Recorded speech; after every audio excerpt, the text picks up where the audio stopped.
Para el mundo entero y en especial para los mexicanos, el maíz es un alimento muy importante. A nivel de México, me parece que es muy escasa la gente que pudiéramos decir que no depende del maíz como alimento fundamental. Y en el mundo entero, cerca de 7,000 millones de personas utilizan el maíz de diversas maneras. Pues el maíz representa el patrimonio de los mexicanos en varios aspectos. En primer lugar, el maíz para los mexicanos representa alimento, representa cultura, representa religiosidad, representa economía, dinero y representa alimentación. El maíz, México es el centro de origen del maíz, en el cual tenemos 64 razas de maíces nativos registradas. De esas 64 razas, pero uno de particular, que es el denominado raza Jala. Tiene una peculiaridad que prácticamente lo hace parecer prácticamente endémico de la zona a las faldas del volcán Ceborugo en el municipio de Jala, Nayarit. Otra característica es que está considerado como una de las razas de maíz que da los elotes y las mazorcas más grandes del mundo. Y el maíz no siempre es como lo conocemos ahora. Tiene una edad relativamente joven de unos 9,000 años. Y hay dos eventos vinculados. Uno es la transformación de una planta que se conoce como teocintle, teo, que es divinidad, y cintle, que es semilla. Es un vocablo acuñado por los antiguos mexicanos en las cercanías del Valle de México. Entonces el teocintle es de donde surgió el maíz contemporáneo que todos conocemos. Podemos hacer esa distinción en que las semillas, el producto del teocintle no son comestibles y los granos del maíz sí lo son desde el principio de los tiempos. Y esa fue el gran acierto de los antiguos mexicanos que produjeron, les fue posible seleccionar una característica que fue el hecho de que se convirtiera en una mazorca con granos comestibles. Los antiguos mexicanos reconocían el valor de esta planta y por eso le llamaron teocintle. Y cabe aquí preguntarse por qué le llamaron simiente divina a una planta que no era comestible y por qué no le llamaron al maíz que ahora conocemos teocintle, que sería el verdadero alimento de los mexicanos. Bueno, mi deducción, y así se va a publicar en el corto plazo, es que ellos reconocían, los mexicanos, el valor intrínseco de genética del aporte del teocintle hacia el grano del maíz, que ya era una realidad. Al surgir el maíz, no se extinguió la planta que le dio origen, sino que están en México, en varias partes, también hay en Centroamérica. Entonces, es siempre importante conservar estas plantas en su estado original para para comprender mejor. Pues sería un error fatal desperdiciarlo sin todavía saber el verdadero vínculo y el aporte hacia el bienestar humano. Yo soy originario de una localidad que se llama La Hacienda. Está ubicada en el municipio de Quitupan y está al sureste de Jalisco. ¿Recuerdas la primera vez que viste el maíz uruapeño? Complicado, pues yo creo desde mi infancia, porque esa semilla está muy cimentada en ese lugar. Desde mi niñez te puedo decir que recuerdo haberlo visto por primera vez, porque también mi familia pues cultiva maíz Entonces yo también puedo decir que desde la niñez lo empecé a cultivar y también a consumirlo. Que lo describen como una planta de porte bajo. Hablan un poco de la mazorca, que es un grano semidentado, pero y que es originario de Atoyac, Jalisco, como te comentaba. Pero pues no sé, no estoy seguro, sea 100% confidencial o creíble esa información, porque te comento, esa semilla está muy cimentada ahí de donde yo soy. Ese maíz, pues lo asocian con que se origina en Uruapan, Michoacán, por eso le llaman como uruapeño.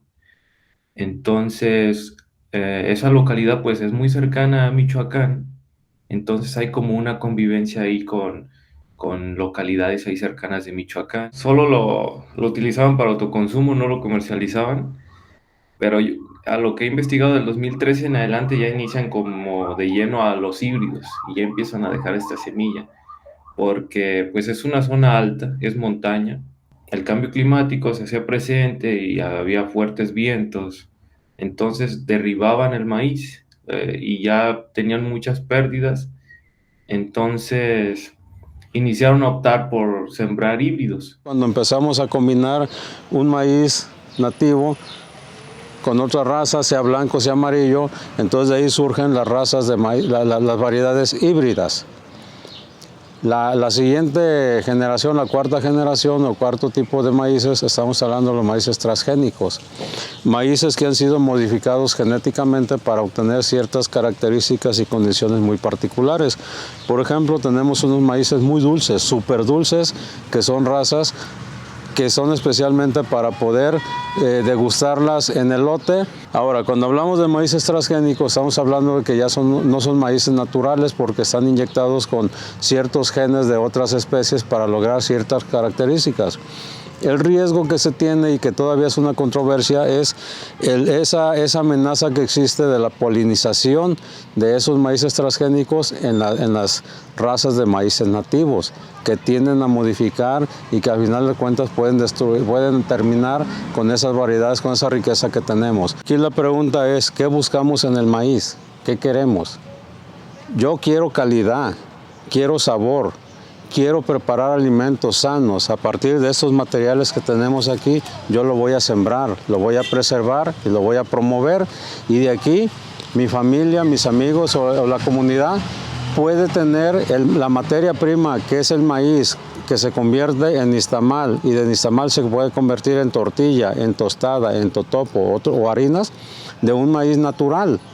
Cuando ya tenemos un maíz híbrido, estamos hablando de unos cruzamientos de varias razas o variedades para obtener unas mejores, porque estamos buscando, en este caso cuando son los híbridos, estamos buscando cantidad, que pese más, que esté más grande la mazorca, que la planta esté más chaparra, que esté uniforme, que tenga ciertas características que a mí me interesan como productor. Porque para mí el que este material es más pesado que este otro, representa peso, representa dinero. Como el precio que se paga por los maíces es el mismo precio que se paga independientemente si es nativo o no, o por estas características. Entonces, pues claro que al privilegiar o al promocionar variedades de maíces híbridos que eran más pesados, que tenían pues más demanda en el mercado, eso impactó severamente en que bajara la superficie cultivada del maíz raza Jala. Es un cultivo que se da con un carácter de estos conocidos como un sistema campesino, porque existe la creencia cuando se habla del tamaño del elote y se piensa en el tamaño del elote, se asocia a un uso de un modelo de agricultura convencional, pero el tamaño del elote y de la planta del maíz no está asociado a este uso de agrotóxicos. En realidad es un tamaño que se va dando de manera natural por las características de la planta y de las condiciones donde se genera, que se dan ahí en ese reducto a las faldas del volcán Seboruco. Me impresionó muchísimo porque a pesar de que yo soy del estado de Nayarit, de que sabía de la existencia del municipio de Jala, desconocía lo que es la variedad de maíz raza Jala. Yo recuerdo, la verdad, creo que mi primer contacto como tal con el elote o con una mazorca fue por ahí de 2019. 2019, imagínate. Y la primera impresión, el primer acercamiento fue un elote asado de aproximadamente 40 centímetros. Imagínate, comerte un elote de este tamaño, o sea, y por primera vez fue así como de wow, o sea, dimensionar de manera viva todo aquello que yo ya venía escuchando. Ya venía desde hace algún tiempo haciendo algunas investigaciones, sobre todo dinamizadas a partir de intereses de investigación de Jesús. Yo lo conozco, te digo, en 2019, y ahí es cuando entonces me empiezan a caer como muchos veintes. Es decir, ok, en Nayarit hay una variedad de este tamaño que nos dicen es la única, que nos dicen que solamente se puede producir aquí, bajo estas características, bajo estas condiciones. Esto que es el maíz raza Jala, que permite que todo esto se una, si lo sacas, todo eso se puede caer, se puede desdibujar, se puede romper, ¿sale? Entonces, por eso es necesario seguirlo preservando, porque ahí pierdes identidad, pierdes cultura, pierdes arraigo, pierdes todo eso. Se pierde un grano, pero se pierde más que un grano como tal.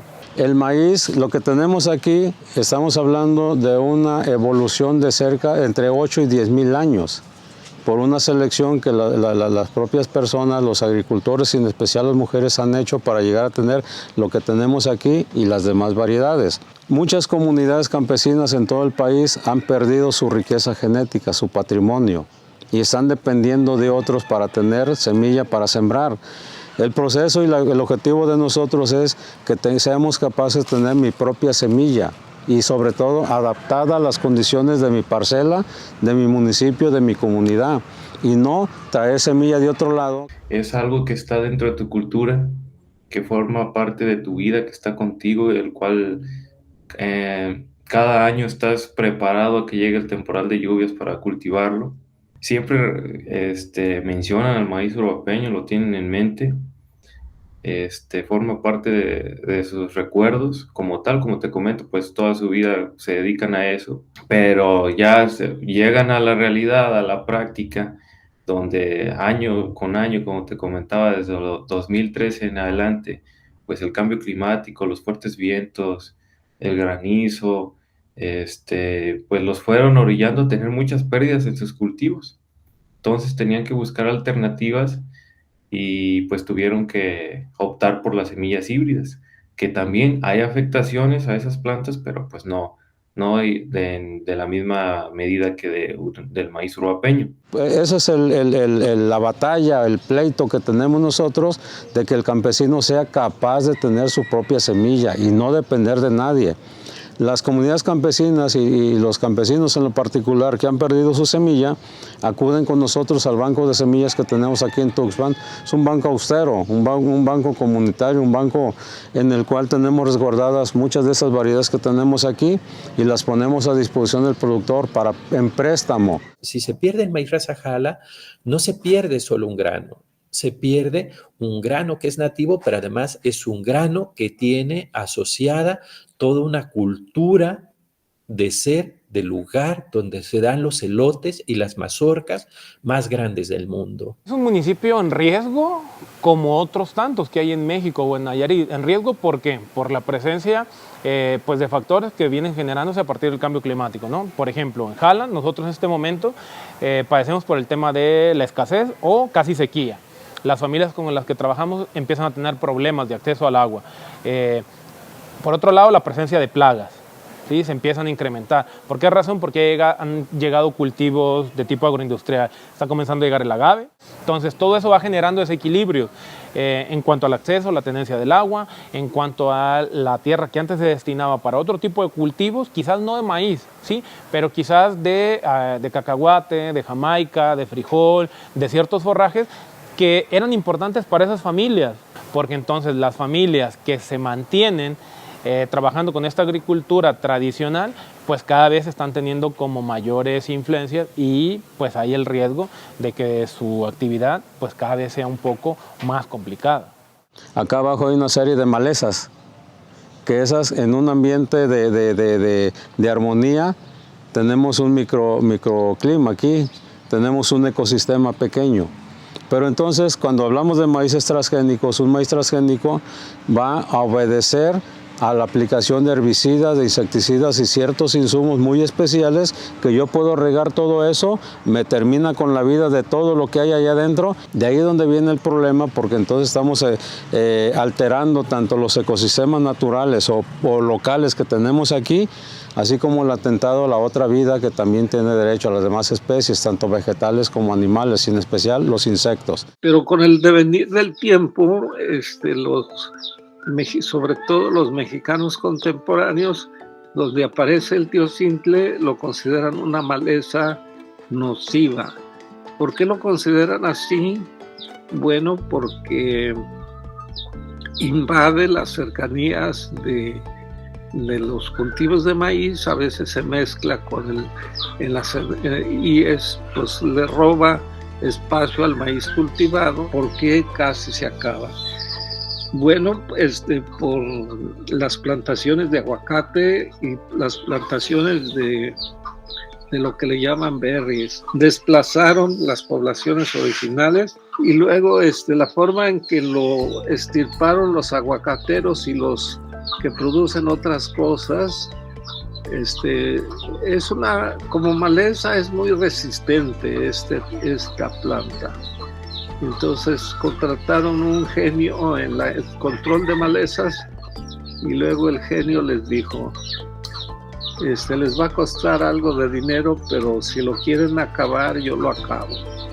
¿Y cómo le hicieron? Bueno, con un bulldozer donde había poblaciones estables de milpilla, lo sacaron de raíz con todo y tierra, y luego esos clones de milpilla los echaron a una barranca, y encima de la barranca con las plantas arrancadas de raíz le echaron tierra encima, y a eso se debe el éxito en la extirpación. Por un lado, la avaricia por producir un alimento que es muy bien pagado, que es el aguacate, que algunos le llaman incluso oro verde, y por otro es la ignorancia.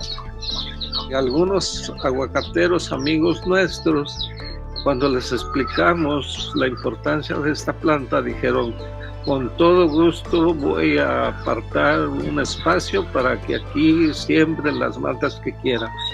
Entonces, algunos otros se negaron, pero yo creo que con el paso del tiempo lo vamos a lograr. Agrotóxicos, fertilizantes químicos, todo esto que en algún momento aprendieron que tenían que usar para que la tierra pudiera producir y fuera rentable, pues las familias están comenzando paulatinamente a dejar de usarlo. Y entonces la idea es, ya no uses esto, pero yo te puedo apoyar a que empieces a conocer cómo producir tus propios bioinsumos para control de plagas, para repelerlas, para combatirlas, pero también para fertilización. Por un lado, lo otro es empezar a hacer este manejo a partir de la diversidad de cultivos. Entonces por ahí buscamos ir rompiendo como esas barreras, pero también estas barreras de generaciones, ¿no? Donde nosotros decíamos que la estrategia tendría que estar acompañada también con diálogos de las distintas generaciones, pero impulsando particularmente el hecho de las infancias y juventudes, porque van a ser los relevos generacionales. Y la idea es que estos relevos generacionales en la producción campesina tenga un sello agroecológico y tenga en el centro al maíz de húmedo raza Jala. Esa es la parte de estos maíces con alma. ¿Por qué? Tú puedes ver simplemente esta mazorca o ver esta otra, y para ti representa nada más un objeto. Para mí no. Cuando yo empiezo ese trabajo y que empezamos a desgranar, si está tirado un grano ahí, yo lo recojo. el otro aquel, porque no tiene que quedar tirado ningún grano, porque no saben lo que trae ahí, lo que se encierra. El patrimonio, la genética y todo lo que hablé en un solo grano que representa pues la cultura, la identidad, la religiosidad de todo un pueblo, de una comunidad.